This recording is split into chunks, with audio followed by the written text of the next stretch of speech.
Merhabalar, 3. Uluslararası İstanbul Trienali kapsamında Tilya Sandalye oturumlarına hoş geldiniz. Ben Mimar Gizem Önürmen Çelik, Artı Mekan Dergisi kreatif direktörüyüm. Bugün çok değerli iki konuğumuz var. Tilya Sandalyeleri 3. kuşak temsilcisi Burak Savaş ve sanatçı Fırat Neziroğlu bizimle birlikte. Fırat Bey, ben sizden başlamak istiyorum kısaca. Bu günümüz dünyasında artık çok hızlı bir tüketim içerisindeyiz. Ve insanlara tek bir uzmanlık alanı aslında yetmez hale geldi. Birçok farklı konuda uzmanlaşması gerekti herkesin. Dünya üzerine yetişebilmek için belki de. Siz de bunun en başarılı örneklerinden bir tanesiniz. Çünkü nasıl tanıtacağımı da bilemedim. Moda, dans, teknoloji, eğitim, yoga, bir sürü alanınız var. Yani 10 parmağınızda 10 marifet diyebilirim. Kendinizden birazca bahsederseniz çok sevinirim. Çünkü bu farklı disiplinleri bir arada harmanlıyorsunuz ve bu nasıl birbiriyle nasıl besleniyor bunlar duymak istiyoruz açıkçası. Yani aslında gelişimimizi seçemiyoruz. Aile çok önemli.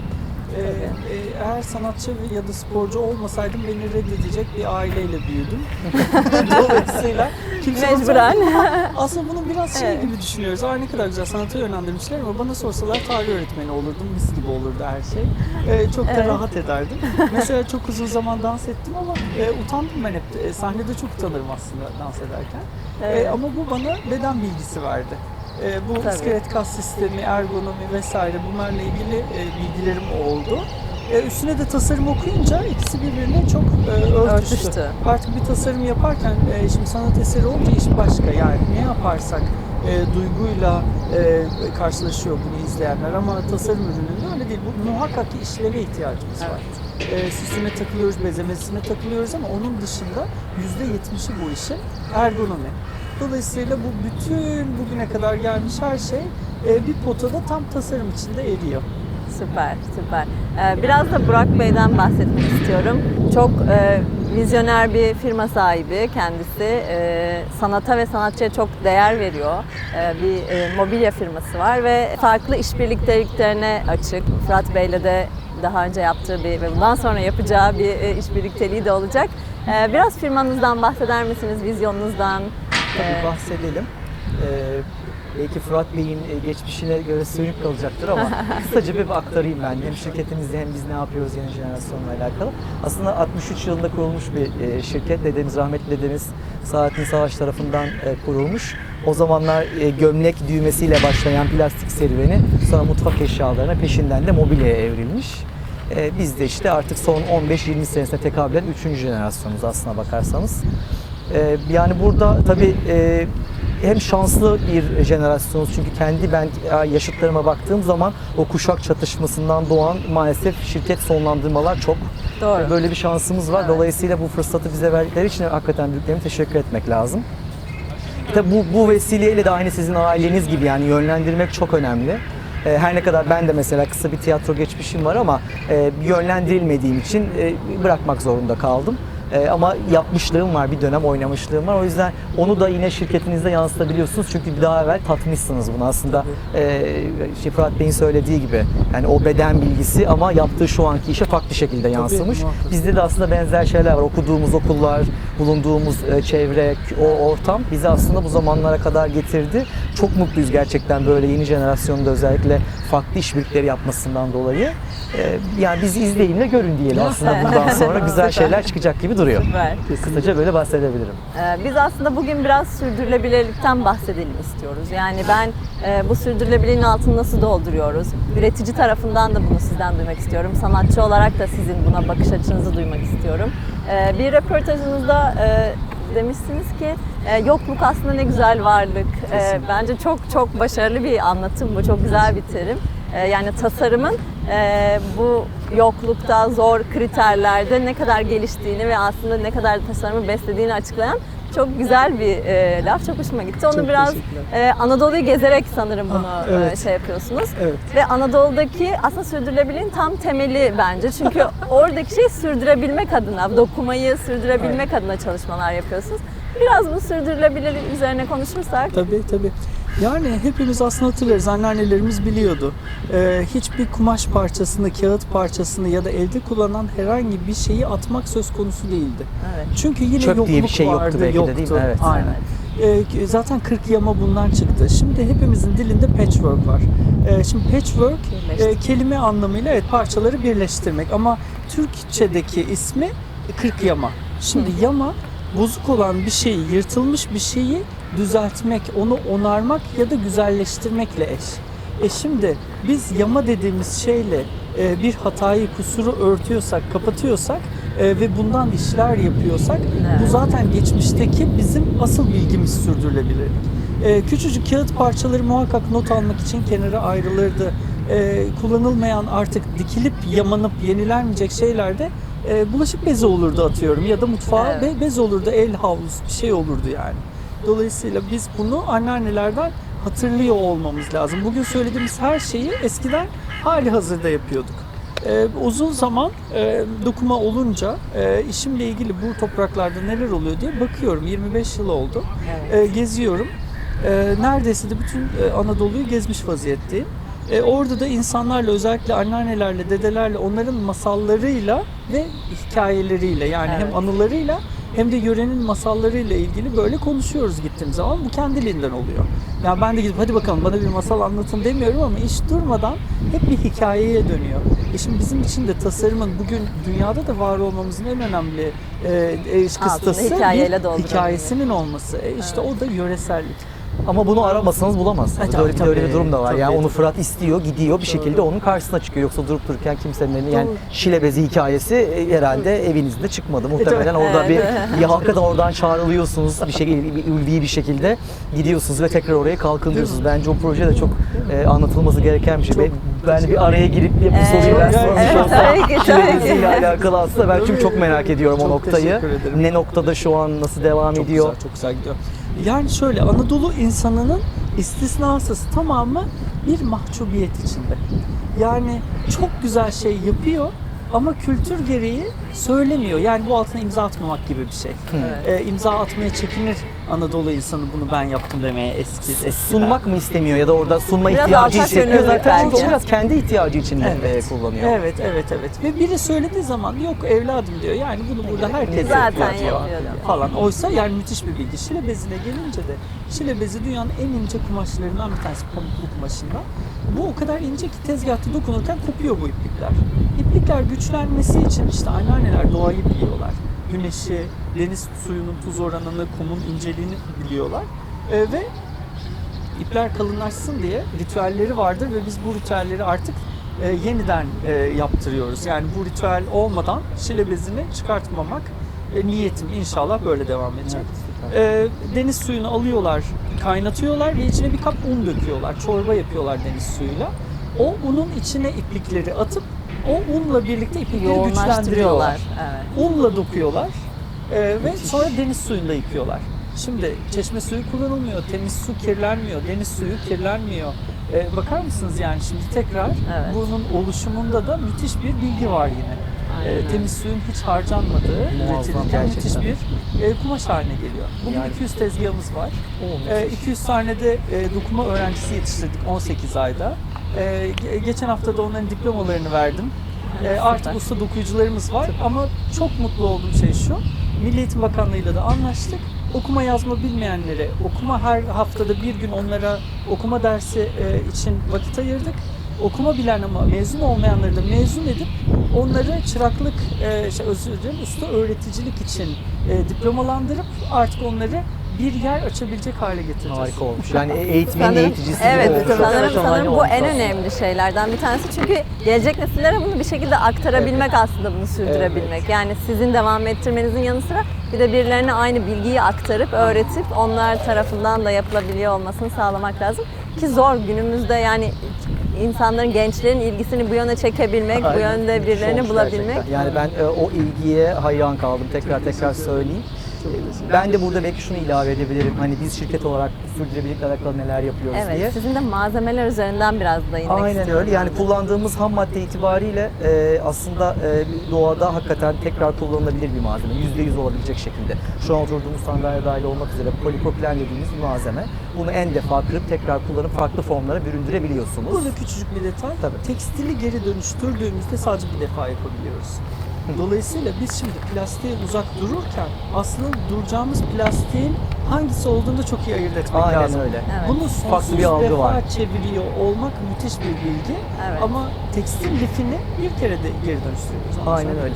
Bunun yanı sıra sadece hani sandalyeyi tekrar kır, tekrar işte erit, tekrar bir kalıba dök. Bu işin belki son kısmı ama onun öncesinde aslında hani değiş tokuş kapak derler ya, biraz daha ürünlerimizi aslında bu minvalde artık üretmeye başlıyoruz. Yani kabuğunu ya beğenmediler ya da bir Çıkarabiliyoruz. şey oldu, tekrar yeni bir kabukla değiştirebiliyorsun şeklinde böyle bir tekrar o döngüyü sağlayabiliyoruz. Bundan sonraki tüm projelerimizde benzer şeyler olacak. Aslında ortak noktamız aslında biraz bu, yani doğadan daha az çalmak, daha az zarar vermek şeklinde ben de özetleyebilirim aslında. Çünkü her Güzel tasarım doğaya bir müdahale. kesinlikle. Evet. Ve bu müdahale tarzımızı çok iyi seçmemiz lazım. Çünkü müdahalenin sonu çöp. En iyi sanat eseri olsa da çöp. Evet. Yani muhakkak ki biz eninde sonunda ne kadar güzel, özel de olsa çöp üretiyoruz.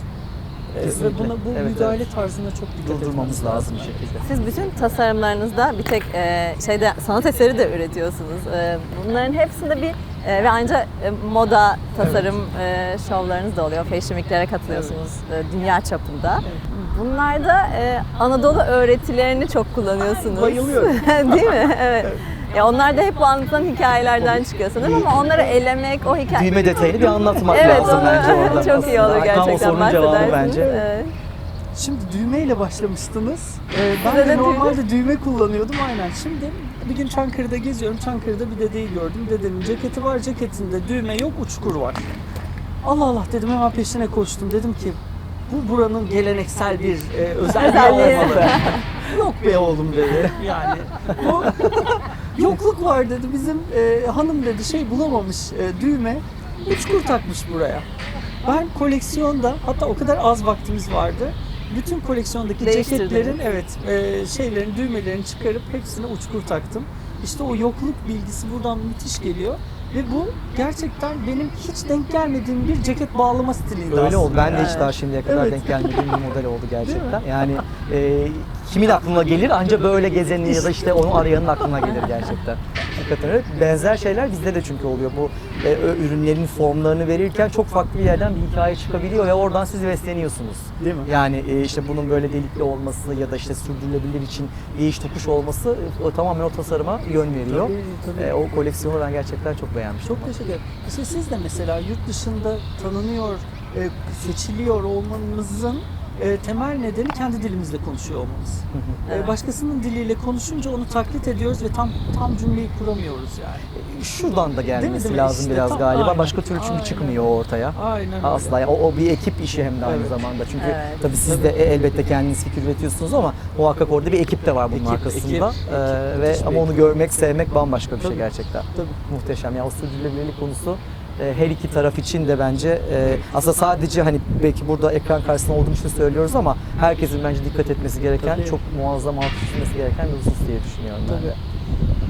Bir şeyden de bahsetmek istiyorum. Vakti zamanında gittim. 3. Havalimanı kuruldu. Açıldı. Ben de çevre köylere gittim. Çevre köylerde de bir baktık ki tarım ve hayvancılık yapılamaz oldu. Çünkü iklim Evet. bir anda böyle bir Evet, değişti. doğru. İlk defa don oldu. Hayvancılık artık yavaş yavaş gitti. Ben de İGA ile konuşup oradaki yaşayan kadınları o zaman bulunduğum üniversiteye davet ettim. Ve 18 ay yine. Ben de böyle süreçler böyle. 18 ay boyunca yapıyoruz. Eğitim. Öğretmen Eğitim veriyoruz. Fırat. Evet başlıyoruz tekrar. Haydi bakalım şimdi çözgüler atkılar dokuma bu. Evet. Orada başladığımızda kadınlar öğrendiler. Ondan sonra köylerine döndüler. Şimdi dokuma biliyorlar ama ne yapacaklar? İGA ile tekrar oraya tezgahlar aldırdık. Dokuma biliyorlar, tezgahları var ama ne dokuyacaklar? Öğrendim ki 6.000 personelin her yıl kıyafeti değişiyormuş. Biz o 6.000 kıyafeti alıp iplik haline getirdik. Şimdi Geri dönüşüm. geri dönüşümde Süper. evet ve şimdi yani havaalanı çevresindeki kadınlar, Terkos Gölü çevresindeki kadınlar artık %100 geri dönüşüm kumaşlar dokuyorlar. Müthiş. Aslında ben onu merak ediyordum. Onları ben de az çok hani izledim ama orada sadece o zaman kumaş var. Siz hani o portre yapma size özgü bir şey bu. Evet.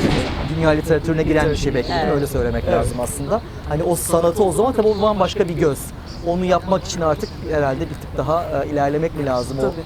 Şimdi kumaş ve benim dokuduğum teknik ikisi birbirinden farklı. Benimki kilim. Bildiğimiz Anadolu kilimi dokuyorum. Ters bir düz. Aynen tam işte bundan. Aynen öyle bir ilkokul usulü dokuyorum. Yani 4 köşeli çerçeve, içinde hiçbir şey yok yani sadece elimle dokuyorum. Art gibi duruyor Art, önce. Evet. Biliyor musunuz bazen işte danstan da gelen Onun üstünden o ses çıkıyordur sanki biraz. Çıkıyor kalın çıkmaz mı falan. hiç tabii. Operayla ya da senfoniyle sahneye çıktığım zamanlar vardı benim eskiden. O zaman da büyük bir arpum var benim İzmir'de. Arpı çıkarıyorum ve arpı çalacağımı düşünüyorlar konserlerin içinde ve ben dokumaya başlıyorum. Ay inanılmaz. Çok güzel. Aynen böyle performanslar da Süper. yapıyorum. Evet. Ben hani Gizem Hanım başta da bahsettin neresinden Fırat Bey'i şey yapsak hani söylesek diye ama o dans konusunu ben gerçekten merak ediyorum. Ondan Evet. sonra buraya evrilmesi hala devam ediyor musunuz, etmiyor musunuz? Pandemi biraz tuttu ama şimdi yeni geliyor. Cumhuriyet'in 100. İstanbulluların bir müzeyyen senaryo izlemesi lazım bence. Çok şu anda tam bunun üstüne çalışıyoruz. Cumhuriyet'in 100. yılında Cumhuriyet'in divasını anlatan, Müzeyyen Sener'i anlatan bir eserim var benim.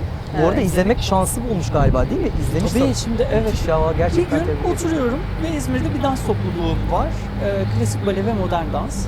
İzmir'in de hala tek modern dans topluluğu. Ondan sonra Müzeyyen Sener'i gördüm şans eseri ekranda. Diyor ki bir zamanlar biri vardı, bendim o da. Beni çoktan unuttular, hala unutulmuş vaziyetteyim. Ben hemen bu Bodrum, Kızı Feraye, o bütün iletişimler ve dedim ki nasıl unutulmuş hissedersiniz Unutulmadınız. yani evet. Çünkü herkes muhakkak bir akşam masasında Müzeyyen dinlemediği yoktur Mümkün yani. değil. Ama Evet. kadın bunu hissetmiyor işte o zaman. Yaşarken ben de hemen ona bir eser hazırladım, 2 perdelik. Ve kendisine de izlettim. Yani acayip mutluyum bunun Yani için. denk Evet. gelmesi çok güzel olmuş Aynen, gerçekten. Hani aynen. vefatından da önce şu an Aynen. denk gelmiş. Müthiş. Şimdi 100. yılında Cumhuriyet'in 100. yılında bir Cumhuriyet divası İstanbul'da mı İstanbul'da. yoksa? Evet Süper. evet Çok İstanbul'da. Size güzel. denk gelecek o zaman. Evet evet. Harika, harika. Bu biraz kadınlara istihdam sağlamanızdan ve onlara bu dokumayla belki kadınlar daha fazla ilgilendiği için bilmiyorum erkek de öğrencileriniz oluyor mu ama ya da talep gösteriyor mu? Şöyle çok acayip dokuma kadına atfedilmiş bir Evet, el biraz sanatıyken cinsel ayrımı var aynen, aslında o konuda. ama şimdi beni yine çok mutlu eden şey üniversitedeki arkadaşlarım, hocalar beni arıyorlar. Fırat sayende artık erkekler dokuma bölümünü seçmekte imtina etmiyorlar. Çekiniyorlardı. Evet evet eskiden çekiniyorlardı. Şimdi artık dokuma bölümünde hatırı sayılır erkek öğrenciler olduğunu öğreniyorum. Bu da Evet. müthiş oldu. Çünkü bunun şeyi yok yani cinsiyeti yok. Evet. Bu bir el sanatı ve hepimizden ya yörükler vardı eskiden. Yani örgü ören dedeler vardı. Kahvehanede otururken köyde ellerinde şişle örgü ören, çorap ören dedeler vardı. Şimdi biz sonra şey yaptık, ayırdık bu işleri birbirinden eskiden. Bunların hepsi bir aradaydı. Anadolu'daki bu kadın istihdamı da şimdi herkes birbirinden çok habersizdi. Tabii şimdi teknoloji falan var, her şey çok daha yakın ama ben gittiğim yerleri birbirine bağlamayı çok adet edindim şimdi. Yani o Kültürler Farklı arası branşları, şeyimden disiplinleri bahsediyorsunuz. birbirine bağlamak gibi. Evet. Yani doğuda bir şey yapıyorsa muhakkak ki Çanakkale ile buluşuyor. Fethiye'de bir şey yaparsa şimdi Çanakkale'yi orta nokta belirledik çünkü kumaş dokuyucular var ama Çanakkale'de dikiyor. Dolayısıyla Buluştuğu yer orası oluyor o zaman. Evet ve böylece bir ağ çıkıyor onun içinden. Çanakkale'de özür dilerim, Mardin'de mesela dokuyuculuk hiç yoktu. Tezgahları götürdüğümüzde oradaki arkadaşlarımız hiç görmemişti daha önce. Ve şimdi artık hatır sayılır kumaş dokumaya başladılar. onlar için de Ton İşi diye bir marka var.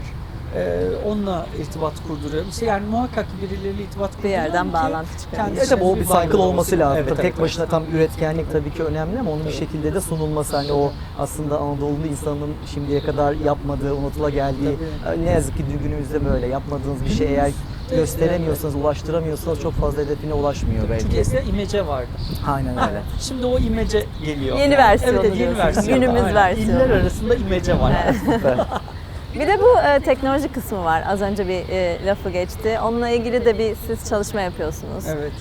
Ondan da biraz bahsedebilir miyiz? Bilişim Vadisi'nin giyilebilir teknolojiler danışmanıyım. Benim işim biyolojik. Arzu Kaprol teknolojik.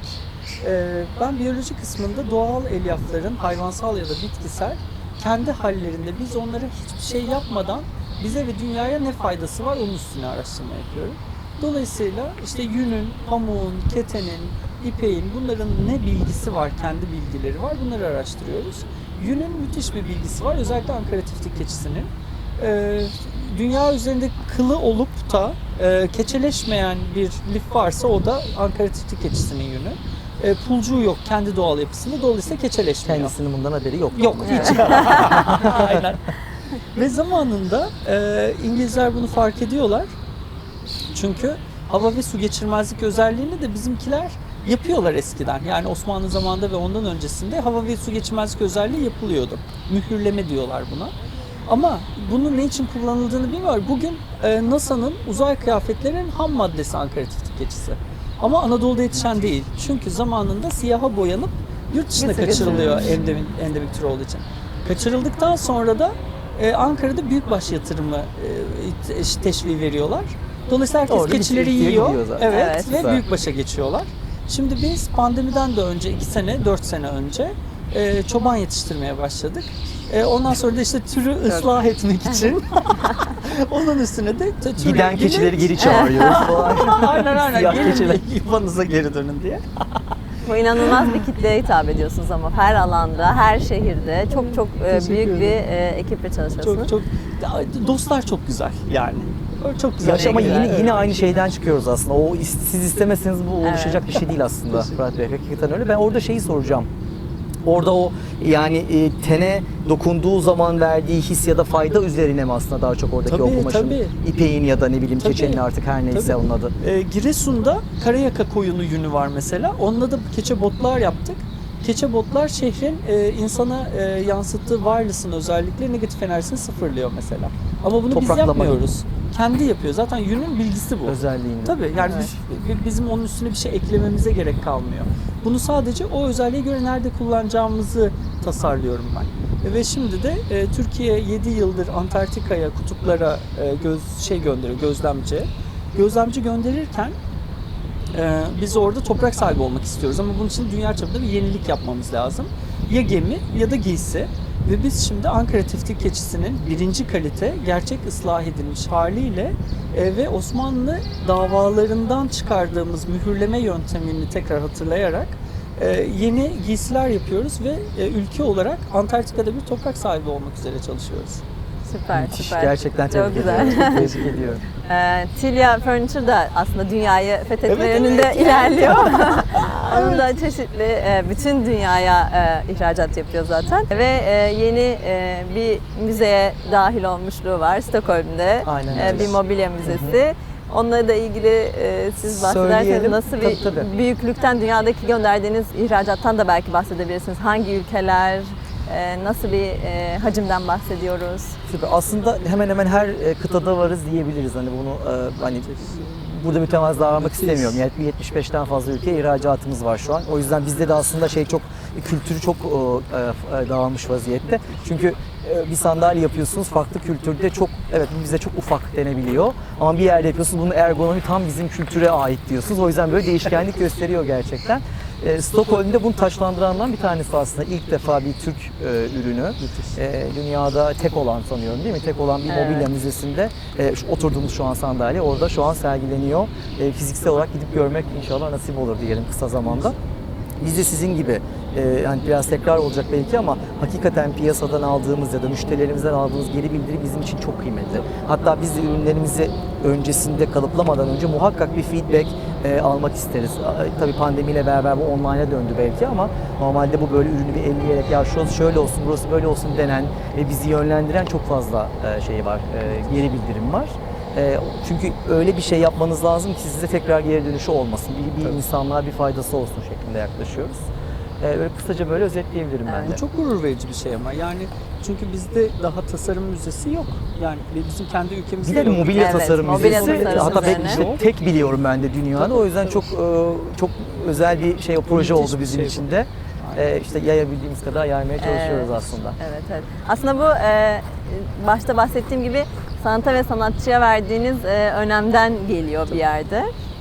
Bu Triennale'de de aynı şekilde Fırat Bey'le de birlikte planladığınız 60. yıla özel bir çalışma olacak. Evet. Sürpriz mi kalsın? Bu Limited Edition'dan biraz bahsedelim mi? Nasıl bir birliktelik? Ben bir araya gireyim sonra size söz Buyurun, vereyim. Yani buyurun. şöyle, hakikaten şimdi tamam tabii ki mobilya diyoruz ya da farklı bir obje diyoruz. Artık o kadar kolay ki üretilmesi. Eskiden know-how çok böyle gizli sapak kapaklı yerlerdeydi. Kimse bilmiyordu. Siz biliyordunuz da yürüyordunuz ama artık o kadar kolay ki çok komik bütçelerle çok daha hızlı bir şekilde büyüyüp bir anda yani balon köpüğü kadar bile olsa bir ün yapabiliyorsunuz. Dolayısıyla artık öyle bir yere geldik ki farklılaşmak gerekiyor. Yani tek düze bir mobilya üretmektense ona bir akıl katmak, bir kalpten bir şey katmak ya da işte az evvel bahsettiğimiz sürdürülebilirlik katmak, challenge orada başlıyor aslında. Biraz da film olarak yaptığımız aslında bu, yani Stockholm'un bir tanesi. Aldığımız ödüller yine bunu aslında katmerliyor, altını çiziyor. Dolayısıyla yani o yüzden bu bizim için zor. Hakikaten çok, çünkü bilmediğimiz bir yola doğru gidiyoruz. Eminiz, bir şey göreceğimizden eminiz ama onu hissediyoruz. Ama yolumuza ne çıkacak, o kısa mı sürecek, uzun mu sürecek, tünel ne kadar, bunun cevabı yok ama işte o kalpten gelen şey, evet yürümelisin, gitmelisin, bu yol doğru yol diye ve o yüzden şunu aslında bugün buradayız. Evet. Diyebilirim. Kesinlikle. Hayat gibi. Evet. Her şeye gebe. Evet. Sürprizlerle Olma hali dolu. çok güzel. Onun heyecanı başka bir heyecan. Herkesin. Tıpkı aynı sizin yaşadığınız gibi aslında. Yani Çankırı'da başka, Çanakkale'de başka, Mardin'de başka.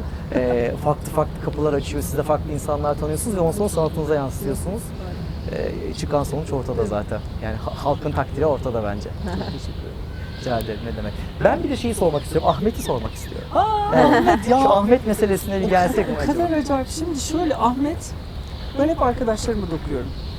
Dokuduğum portreler nasıl oluyorsa gerçekten kendi kimlikleriyle eş oluyor, yani orijinal kimlikleriyle. Ahmet uçakta görevli, uçuyor. Ve Ahmet hiç durduğu yerde durmadı dokuma olarak da. Yani Amerika'ya gitti, oradan şimdi Avustralya'da, zaten onun arasında Avrupa'yı dolandı, Londra'ya gitti, her yere. Yani Ahmet ne kadar geziyorsa gerçekte kişisel olarak, dokuması da öyle geziyor. Hatta Contemporary İstanbul'a gelirken biz Ahmet geliyor dedik. Çünkü Amerika'daydı. Etli butlu biri bekliyor herhalde insanlar, değil mi? Gerçek biri bekliyorlar. Hatta uçak koltuk bileti aldık Ahmet'e. Sığmadı çünkü galiba.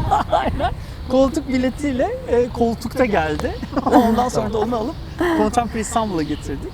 Sonra da Avustralya'ya gitti, Adelaide'a. Güney Avustralya'nın en büyük galerisinde sergilendi.